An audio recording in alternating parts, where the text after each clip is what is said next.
하겠습니다. 마태복음 12장 46절에서 50절 말씀입니다. 12장 46절에서 50절입니다. 예수께서 무리에게 말씀하실 때에 그의 어머니와 동생들이 예수께 말하려고 밖에 섰더니 한 사람이 예수께 여짜오되 보소서, 당신의 어머니와 동생들이 당신께 말하려고 밖에 서 있나이다 하니, 말하던 사람에게 대답하여 이르시되 누가 내 어머니이며 내 동생들이냐 하시고 손을 내밀어 제자들을 가리켜 이르시되 나의 어머니와 나의 동생들을 보라. 누구든지 하늘에 계신 내 아버지의 뜻대로 하는 자가 내 형제요 자매요 어머니니라 하시더라. 아멘.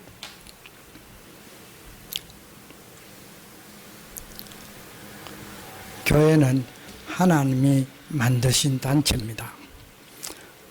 하나님을 경외하는 사람들이 교회를 중심으로 살아가게 하셨습니다.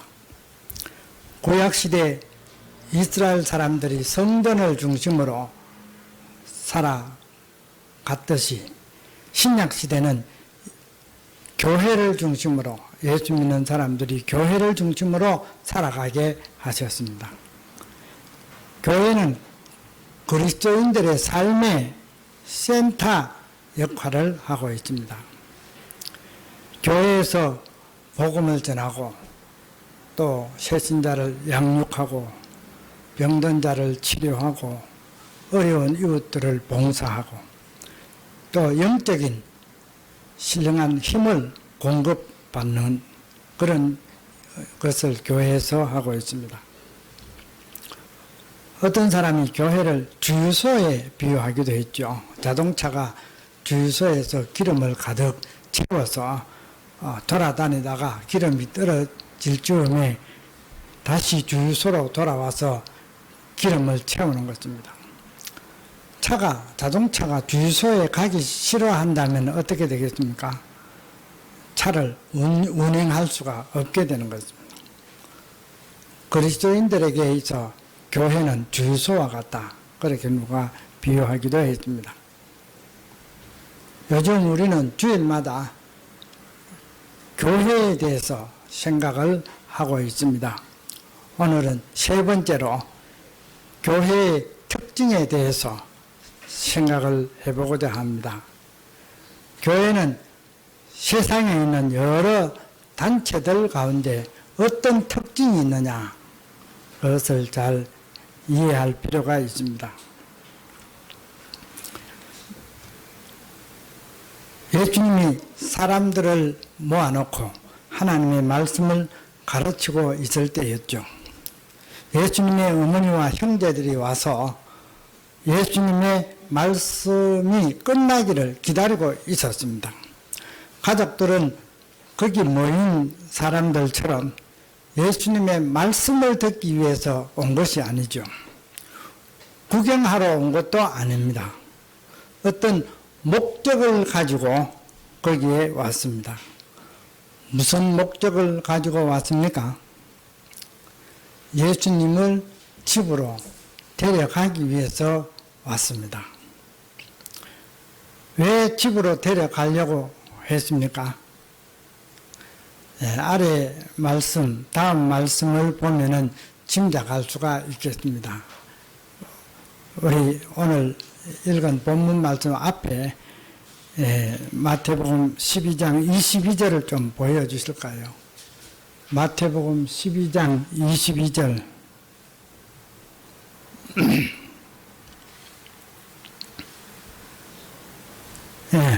그때에 귀신 들려 눈 멀고 말 못하는 사람을 데리고 왔거늘 예수께서 고쳐주심에 그 말 못하는 사람이 말하며 보게 된지라.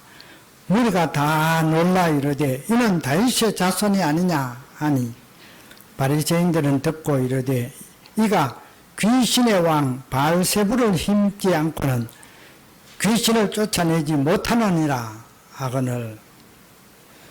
예수님이 귀신을 쫓아냈습니다. 그것을 보고 사람들이 놀랐습니다. 그리고 하는 말이 이는 다윗의 자손이 아니냐 그렇게 말했다고 했습니다. 다윗의 자손이 아니냐, 이 말은 이분이 바로 하나님이 보내주시겠다고 약속하신 메시아가 아니냐, 구주가 아니냐 하는 그런 말입니다. 그러나 그 자리에 있었던 바리새인들은 말하기를 이 사람이 귀신의 왕 바알세불을 힘입지 않고는 귀신을 쫓아내지 못한다 하는 그런 말을 했습니다. 다시 말하면 예수가 귀신이 들려서 귀신을 쫓아낸다 하는 그런 말을 했습니다. 귀신 중에도 보통 귀신이 아니고 바알세불은 귀신의 왕이라는 그런 뜻입니다. 귀신의 왕이 예수에게 들어서 이런 다른 귀신 들린 자의 귀신을 쫓아낸다, 이런 말을 하는 것입니다. 이런 말을 한 사람이 누굽니까? 바리새인들. 이들은 당시에 종교 지도자들입니다. 유대인들은 유대교만 믿었죠. 다른 종교는 용납이 안 되었습니다. 유대교의 지도자들, 바리새인들이 예수님에 대해서 그와 같은 말을 했습니다. 예수님의 가족들은 종교 지도자들의 이와 같은 말을 듣고서 걱정을 하게 됐죠. 예수가 귀신이 들었다고, 보통 귀신이 아니고 귀신의 왕 바알세불이 들었다고 그렇게 말하면서 걱정을 하게 된 것입니다. 그래서 아이고 큰일 났네, 그냥 둔다면 더 심해지겠네, 그렇게 생각하고 빨리 집으로 데려와야 되겠다. 그래서 치료를 하든지 요양을 하든지 해야 되겠다, 그렇게 생각하고 가족들이 총출동해서 예수님 있는 곳으로 달려왔습니다. 와보니까 사람들을 모아놓고 가르치고 있는 것이에요. 그래서 가르치고 있는데 억지로 가자 할 수 없고 가르치는 것을 끝내면은 가야 되겠다 하고 기다리고 있었죠. 그때 예수님의 가족을 아는 어떤 사람이 예수님에게 말을 했습니다. 보소서, 당신의 어머니와 동생들이 당신께 말을 하려고 밖에 서 있습니다. 이 말을 들으신 예수님은 충격적인 말씀을 하셨습니다.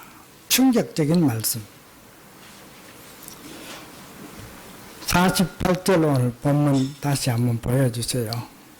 뭐라고 말했습니까? 48절. 말하던 사람에게 대답하여 이르시되 누가 내 어머니며 내 동생들이냐 하시고, 49절. 손을 내밀어 제자들을 가리켜 이르시되 나의 어머니와 나의 동생들을 보라. 누구든지 하늘에 계신 내 아버지의 뜻대로 하는 자가 내 형제요 자매요 어머니니라. 이런 말을 하는 것입니다. 아니 어찌 그렇게 말할 수 있습니까? 어머니와 동생들이, 형제들이 왔다 하는 말을 들었으면 반가워하면서 아 그래? 그러면 빨리 들어오시도록 해라, 들어오도록 해라, 그렇게 말을 해야 되지 않겠습니까? 그런데 예수님은 그들은 내 가족이 아니다. 내 가족은 여기 모여있는 이 사람들이다. 누구든지 하늘에 계신 아버지의 뜻대로 하는 사람이 내 형제요 자매요 어머니다. 다시 말하면 가족이다. 그런 말씀을 하신 것입니다. 예수님은 왜 이런 말씀을 하셨을까요? 왜 그런 충격적인 말씀을 하셨습니까? 예수님은 가족들이 지금 왜 왔는지, 무슨 목적으로 왔는지 다 알고 계시는 것입니다. 바리새인들의 말을 듣고 예수님이 귀신 들렸다고 그렇게 가족들도 생각하고 빨리 집으로 데리고 가려고 여기에 와 있는 것입니다. 예수님이 귀신을 쫓아내는 것을 보고 바알세불을 힘입어서 귀신의 왕의 능력을 힘입어서 쫓아냈다 하는 말은 예수님을 믿지 아니할 뿐만 아니라 예수님을 아주 비방하는, 모욕하는 그런 말이죠. 그 말을 듣고 달려온 형제와 어머니와 형제들도 마찬가지인 거죠. 예수님을 믿지 않는다 하는 것을 의미하는 것입니다. 예수님을 믿지 않으면 하나님의 가족이 아닌 것입니다. 예수님을 믿지 않으면 하나님의 가족이 아닙니다. 하나님의 가족은 하나님의 아버지의 뜻대로 사는 사람이라고 했습니다. 예수님 믿지 않고 하나님 아버지의 뜻대로 살지 않으면 하나님 아버지의 가족이 아닌 것입니다.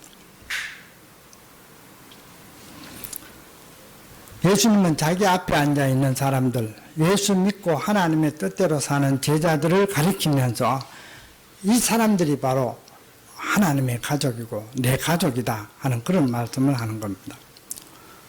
오늘날도 예수님 믿고 하나님 뜻대로 살아가는 사람들이 있죠. 바로 예수 믿는 사람들. 여기에 모여있는 여러분들입니다. 이렇게 예수 믿고 하나님의 뜻대로 사는 사람이 모인 곳이 뭡니까? 그 사람들이 모인 곳이 교회인 것입니다. 그렇다면 교회의 특징이 무엇이겠습니까? 교회가 세상의 여러 단체들과 무엇이 다릅니까?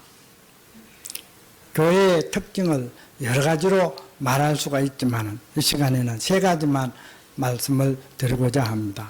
첫째는 교회는 세상 여러 단체들과 다른 특징, 첫 번째는 생명이 있다는 것입니다. 교회는 생명이 있습니다. 가정의 그 가족들은 다른 사람들하고 비교해서 어떻게 다릅니까? 가족들은 아버지의 그 생명을 가진 사람들입니다. 어머니는 아버지와 한 몸이 되어졌으니까 아버지의 생명 가졌고, 또 아들과 딸은 아버지의 생명을 이어받아서 자식이 되었죠. 이렇게 한 생명 가진 사람들이 모인 곳이 가족입니다. 가정입니다. 이 한 생명을 가지지 않는, 아버지의 생명을 가지지 않는 사람은 아무리 친해도 내 가족이 아니죠.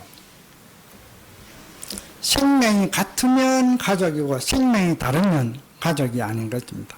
마찬가지로 하나님을 아버지로 모신 하나님의 가족이 되려면, 하나님을 아버지로 모신 하나님의 가족이 되려면 하나님의 생명이 있어야 하는 거예요.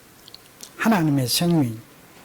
이 하나님의 생명이 없으면 아무리 오래 교회 다니고 예수 믿었다 할지라도 하나님의 가족이 아닌 것입니다.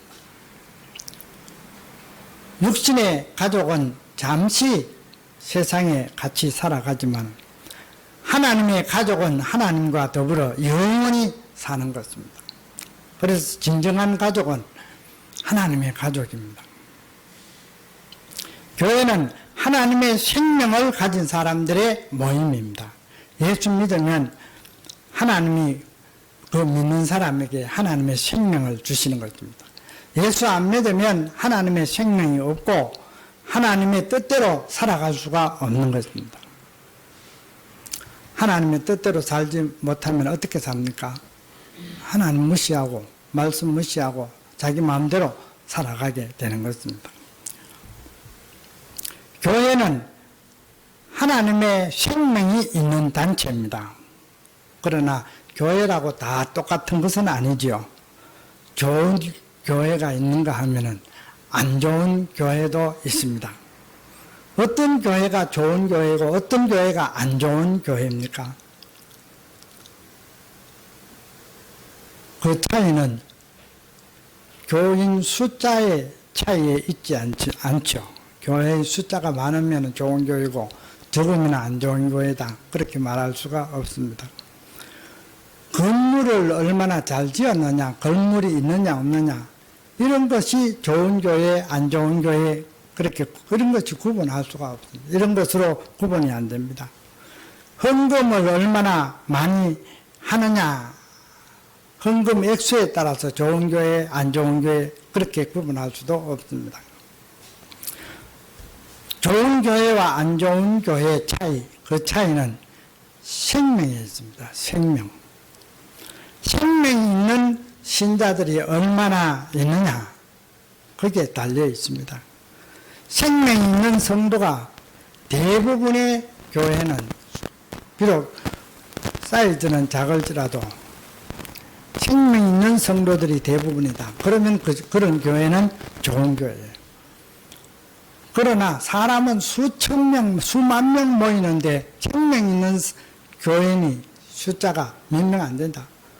그러면 그 교회는 좋은 교회가 될 수가 없어요.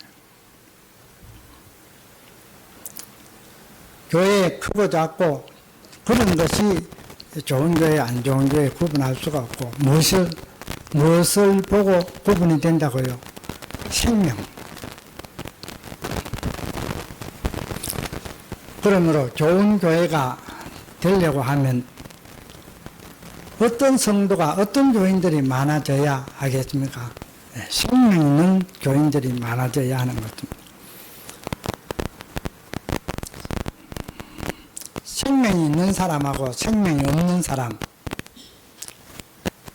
그런 사람은 어디에서 드러납니까? 말과 행동에서 드러납니다. 처음에는 잘 모를 수가 있어요. 그러나 오래 같이 있다 보면은, 야, 이 사람 생명 있는 사람이고 이 사람 생명 없는 사람이구나, 구분이 되어지는 것입니다. 제가 신학교 다닐 때 서울 강남 삼성동의 모 교회에서 교육전도사 했습니다. 그때 그 교회 여집사님 중에 한 분이 자기가 살고 있는 아파트보다도 훨씬 더 좋은 새 아파트, 그때 새 아파트 이제 지금의 한강 강변에 있는, 강남 쪽에 강변에 있는 현대 아파트, 그때 최고 좋은 아파트입니다. 그 좋은 아파트를 분양받기 위해서 분양 신청을 했습니다. 그런데 아파트는 제한되어 있는데 신청한 사람은 굉장히 많았어요. 그래서 경쟁률이 치열했습니다.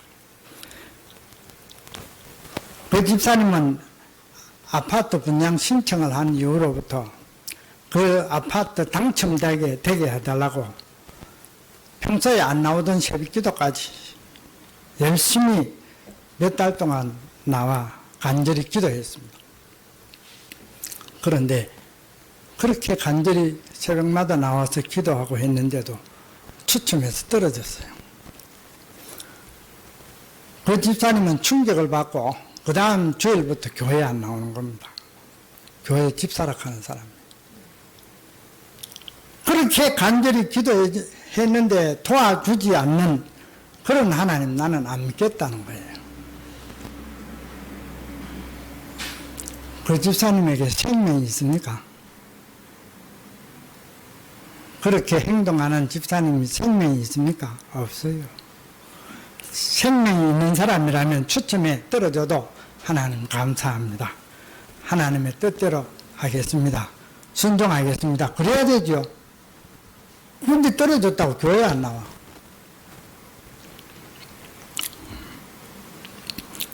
제가 처음으로 목회를 시작한 곳은 상주군 공성면입니다. 그게 조그마한 시골교회 처음으로 시작했습니다. 부임했습니다. 그때가 1979년도였습니다. 그런데 그 교회, 내가 담임한 그 교회, 교회 장립 집사님이, 남자 장립 집사님이 암에 걸렸어요. 의사가 살 가망이 거의 없으니까 이제 마지막에 준비하시는 게 좋겠다 그렇게 말했습니다. 그렇지만 그 집사님은 나는 절대로 죽을 수가 없다 그렇게 말하면서 암을 치료하기 위해서 온갖 노력을 다했습니다. 그 집사님은 부자는 아니지만 시골에서 꽤 잘 사는 그런 집사님입니다. 논밭 전지가 많은 분이에요. 그런데 암에 걸리자 치료비를 마련하기 위해서 그 논밭 전지를 다 팔아버린 거예요. 팔고는 우리나라의 유명한 의사란 명의는 그 병을 치료할 수 하는 데 있어서 유명한 의사는 다 찾아다니면서 치료를 했지만 결국 죽고 말았습니다. 그가 죽은 이후에 마을 사람들이 전부 모이기만 하면 쑥덕거리는 이야기가 있었습니다. 무슨 이야기냐면은 의사가 가망 없다고 했는데 그 말을 받아들이고 남은 식구들이나 잘 살도록 해주지 그 재산 다 팔아서 말아먹고 식구들 알거지 만들어 놓고 그렇게 죽었다. 그가 교회 나가고 예수 믿는다 하면서 어째 그럴 수가 있나 이런 이야기예요. 저는 마을 사람들로부터 그 말을 들었습니다. 그 집사님이 생명이 있습니까? 장립 집사님이에요. 생명이 없어요. 생명이 있다면 그럴 수가 없죠. 강영우는 중학교 때 친구들하고 놀다가 사고를 당해서 시력을 잃었습니다. 맹인이 된 것입니다. 그렇지만 열심히 노력하고 공부해서 서울 연세대학교 졸업하고 미국에 유학 가서 박사가 되고 교수가 되고 부시 대통령 때 미국 장애인 정책을 총괄하는 국가장애위원회 정책차관보까지 했습니다. 참 대단한 사람이죠. 한국 사람으로서. 그가 쓴 책 중에 우리가 오르지 못할 산은 없다 하는 책이 있습니다. 그 책을 통해서 많은 사람들이 감동을 받았죠. 그가 2012년 68세 때에 췌장암으로 세상을 떠났습니다. 그 병은 수술해도 생존율이 낮다 하는 그런 당시에 진단이 있었습니다. 자녀들은 생존율이 낮아도 그래도 수술합시다. 아버지에게 많이 권했지만은 아버지는 거절했어요. 나는 지금 죽어도 여한이 없다. 하나님이 오라고 하시는데 가야지. 죽으면 아버지가 계시는 천국에 가는데 얼마나 좋으냐 하면서 죽기 전에 자기가 아는 그런 사람들에게 일일이 감사 편지를 써서 보냈다고 하는 것입니다. 내가 당신을 안 것이 복이었다. 내가 먼저 세상을 떠나지만 천국에서 다시 만납시다 하는 이런 내용의 편지를 아는 사람들한테 다 써서 보냈다는 겁니다.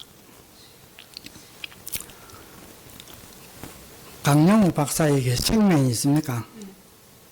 예, 물론입니다. 하나님이 주신 생명을 가지고 이 맹인이라고 하는 이 장애를 가지고도 대학 다 나오고 박사하게 되고 미국의 백악관에서 높은 관리로 차관으로 근무하게 된 것, 이건 하나님의 생명 주셨기에 가능한 일이죠. 마지막 죽음 앞에서 그가 행한 그런 일은 얼마나 감동입니까? 이런 사람이 될 수 있었던 비결은 바로 생명이 있었기 때문에 그 속에 신자가 신자다우려면 생명이 있어야 되는 거죠. 어떻게 하면 생명이 있어요? 예수를 진정으로 영접하면, 예수를 정말로 믿으면 긴가민가 하고 있으면 안 돼요. 확실하게 믿어야 돼요. 그렇게 믿는 자에게 하나님이 생명 주시는 것입니다. 좋은 교회의 특징 두 번째는 연합입니다. 연합.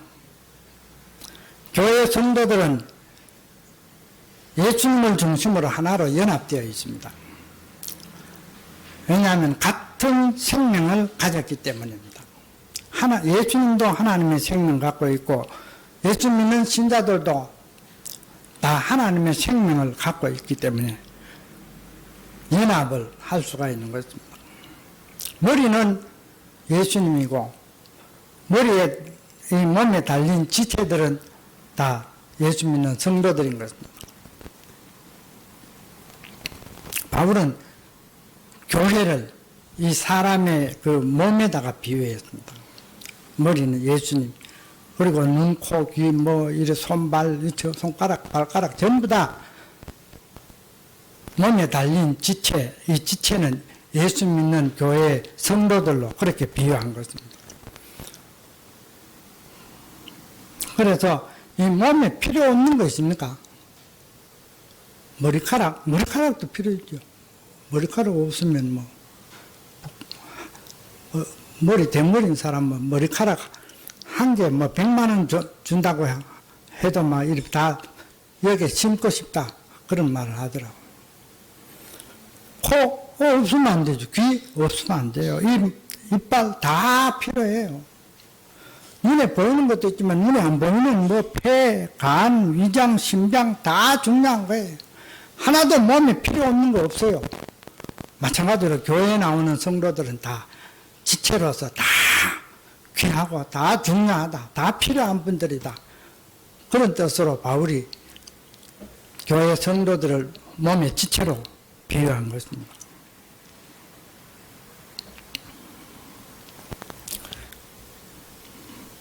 하나가 아프면 어때요? 몸에 어떤 하나가 아프면 몸 전체가 다 아파요. 발가락 아파도 온몸 다 아픕니다. 하나가 영광스러우면 다 영광스러운 거예요. 왜 그렇게 되어 있습니까? 지체가. 몸의 지체가 하나로 연합되어 있기 때문에 그렇습니다. 교회 성도들도 마찬가지입니다. 한 사람이 고통당하면 온 성도들이 다 고통당하고, 한 사람이 영광스럽게 되고 잘 되고 합격하고 하면 온 성도들이 다 기뻐하고, 이게 서로 연합이 되어 있기 때문에 그렇습니다. 그런 교회는 좋은 교회입니다. 그런데 어떤 교회는 그렇게 되지 않죠. 싸우는 교회도 있습니다. 총회에 가서 일하는 목사님 이야기 들어보면 싸우는 교회들 때문에 총회에서 일하기가 너무 힘들다. 골치가 아파서 힘들다. 그렇게 말하는 것을 들어봤습니다. 왜 하나로 연합되어 있지 못하고 서로 싸웁니까? 교인들 가운데는 생명 있는 사람이 있는가 하면 생명 없는 사람도 있는 거예요. 생명 없는 사람들은 하나님을 진정으로 경외하지 않고 또 집에서나 사회에 나가서도 하나님 말씀대로 살지 못할 뿐 아니라 교회에서도 하나님 말씀대로 행하지 않는 거예요. 그러니까 싸움이 일어나는 거예요. 자식들이 싸우는 것을 부모가 보면 부모는 어떻습니까? 괴롭죠.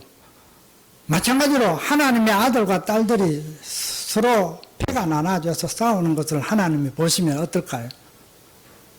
하나님도 괴로울 거예요. 우리 성경 한 두 구절만 좀 보여주시기 바랍니다. 고린도전서 14장 33절, 고린도전서 14장 33절 한번 보여주세요. 신가은 자매가 예배 시간마다 그냥 바쁩니다. 이렇게 보여주고 촬영하고 하느라고 수고 많습니다. 고린도전서 14장 33절, 하나님은 무질서의 하나님이 아니시오 오직 화평의 하나님이시니라. 하나님은 뭐라고요? 화평의 하나님이시라. 무질서는 왜 생깁니까? 서로 싸우면 무질서죠. 과음 지르고 뭐. 화평의 하나님은 누구 편 드립니까? 화평케 하는 사람. 싸움하는 사람 싫어하시는 거예요. 히브리서 12장 14절도 한번 봅시다. 히브리서 12장 14절.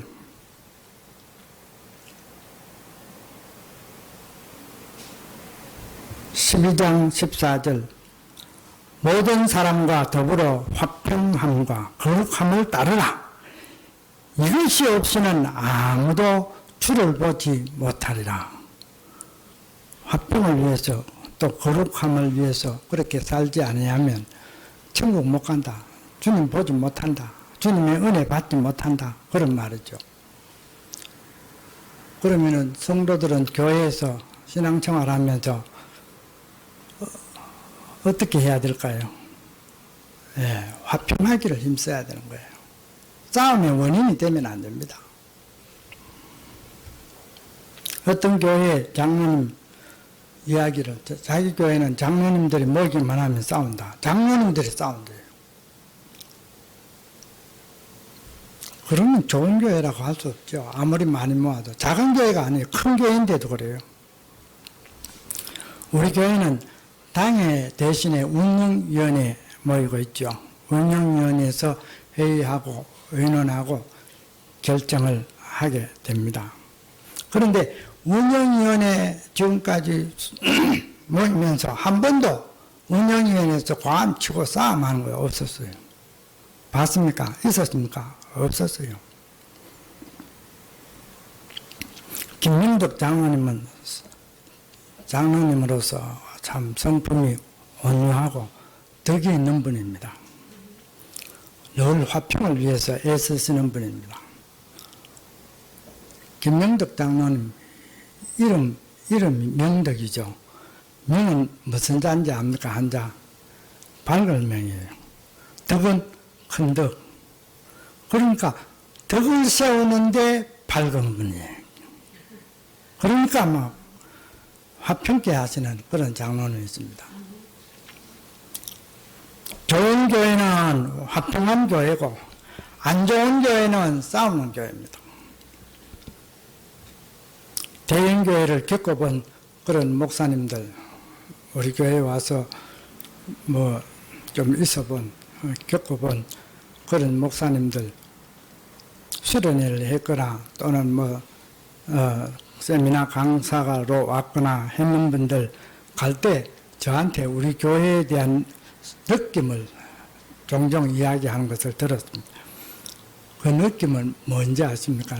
저한테 말하는 느낌. 그게 뭔지 아세요? 예, 교회 분위기가 너무 좋다. 이 말하는 거예요. 교회 분위기가 너무 좋다. 이 말은 참 교회가 화평한 교회다. 이 말과 같은 말이죠. 숫자는 적어도. 우리 대형교회가 앞으로도 계속 그런 말을 들을 수 있게 되기를 바랍니다. 우리 예수님께서는 화평케 하는 자가 복이 있다. 이런 말씀하셨습니다. 교회의 특징 세 번째는 사랑입니다.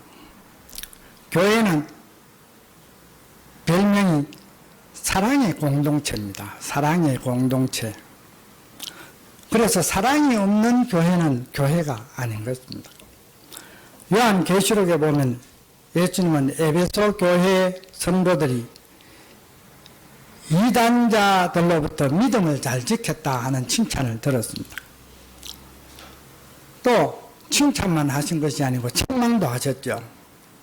그 책망은 에베소 교회 성도들이 처음 사랑을 버렸다 하는 말씀을 하셨습니다. 처음 사랑을 버렸다. 처음에는 사랑이 참 많았다. 그런데 점점 세월이 가면서 사랑이 식어져서 지금은 사랑이 없는 교회가 되었다 하는 그런 지적입니다. 사랑 없는 교회는 교회가 아닌 것입니다.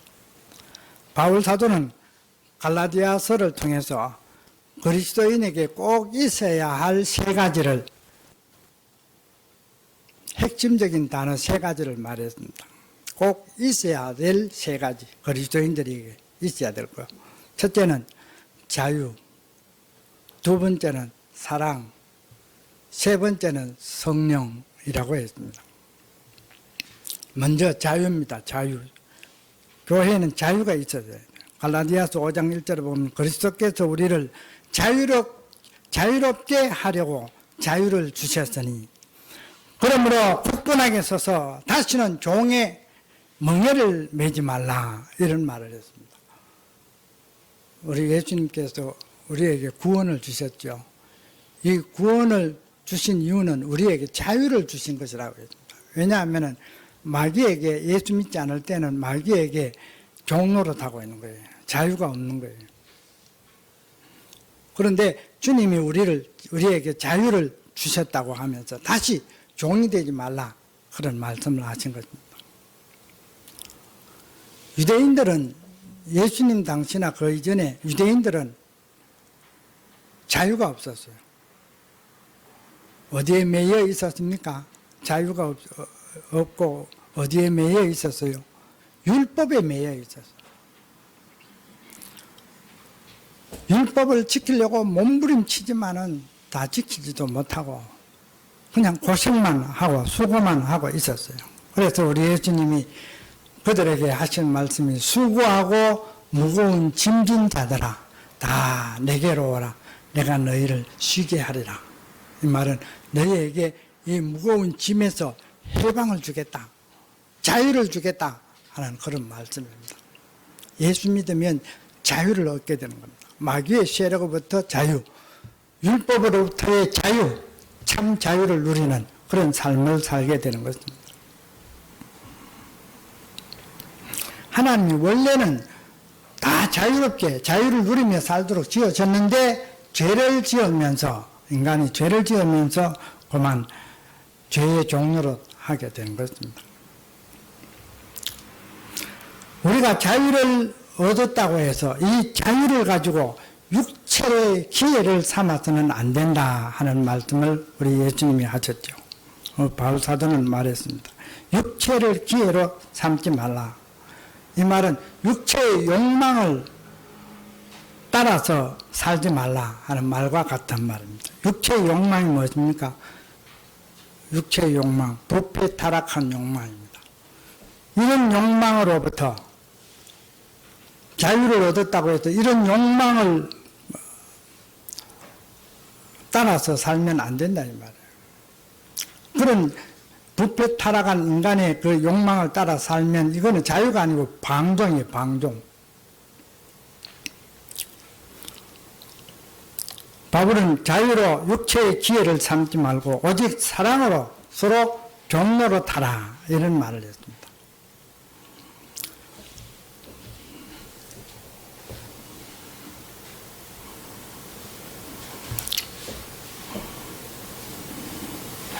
사랑으로 종로로 사는 것은 어떻게 사는 것입니까? 다른 사람의 유익을 위해서 내가 섬기는 삶, 이게 사랑으로 종로로 사는 것입니다. 이 섬김은 억지로 할 수가 없고 마지못해서 할 수가 없는 그런 섬김입니다. 사랑하는 마음을 가지고 기쁨으로 하는 것이고 자발적으로 하는 겁니다. 그러면 하나님께서 기뻐하시고 그에게 복을 주시는 것입니다. 오늘 김미실 권사님이 안 보이네요. 어디 가시는가 봅니다. 김미실 권사님 제주도에 사시다가 지금부터 한 17년 전에 우리 교회에 나오셨죠. 딸과 사위가 공무원 생활하니까 두 외손자를 돌보기 위해서, 현서와 은서를 돌보기 위해서 대구에 오셨습니다.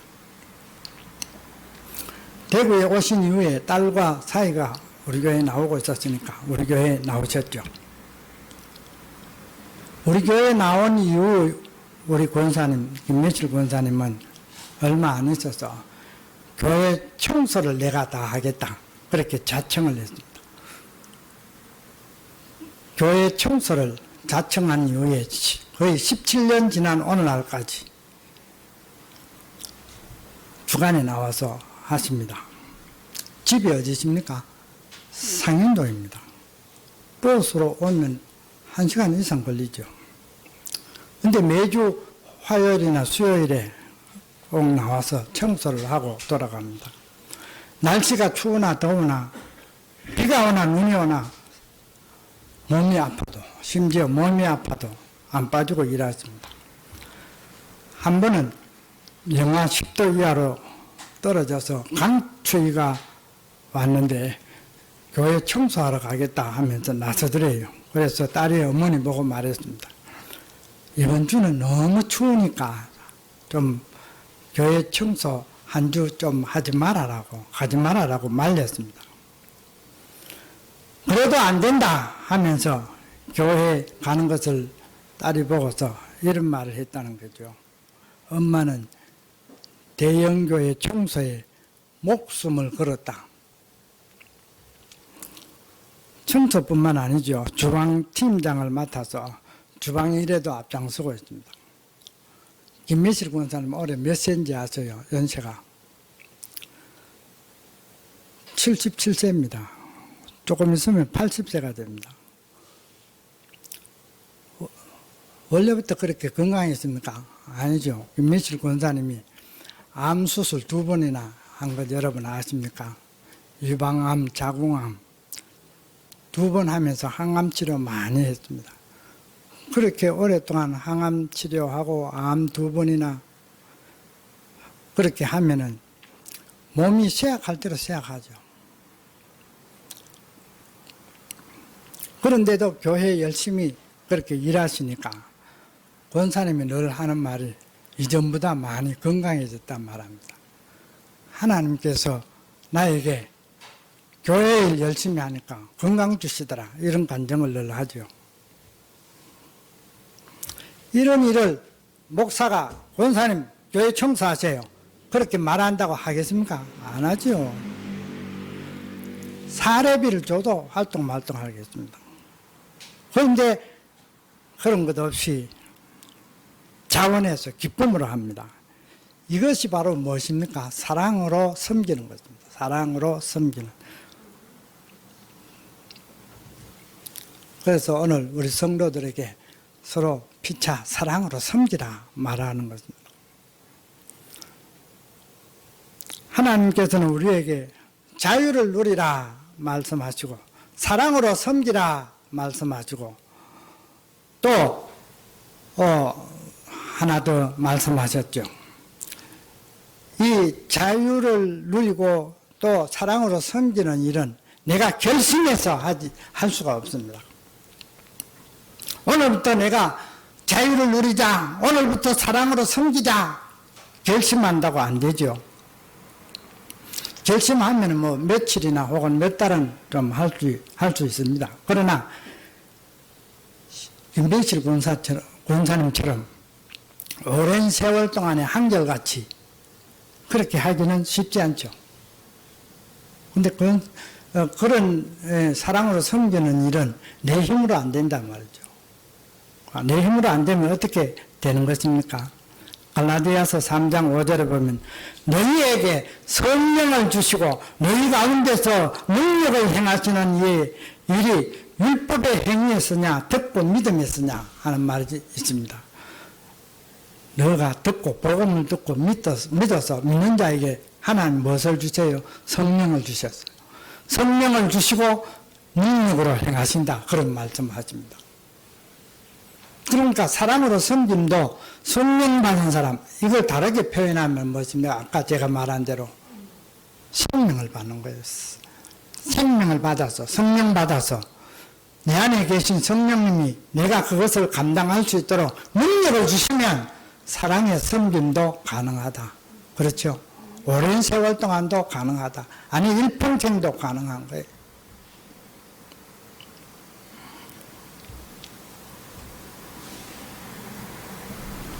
오늘은 교회의 특징 3가지 말씀을 드렸습니다. 3가지가 무엇입니까? 생명, 또 하나는 연합, 또 하나는 사랑. 이런 3가지 특징이 뚜렷이 나타나는 교회가 어떤 교회입니까? 좋은 교회입니다. 뭐 사이즈가 크고 뭐 사람만 뭐 많이 모이고 뭐 건물 어리어리하게 짓고 이게 아닙니다. 좋은 교회는 이런 특징들이 뚜렷하게 나타나는 교회입니다.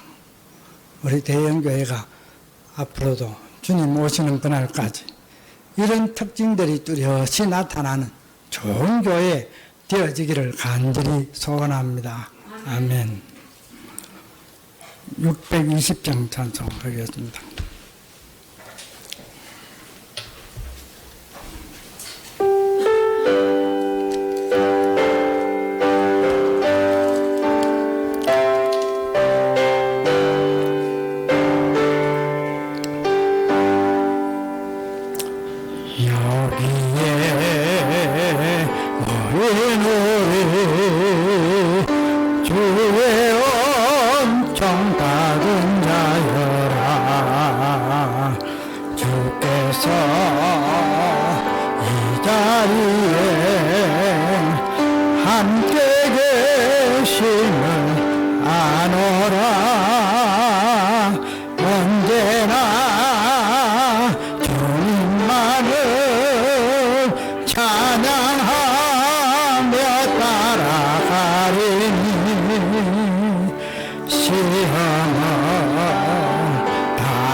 어둠 밤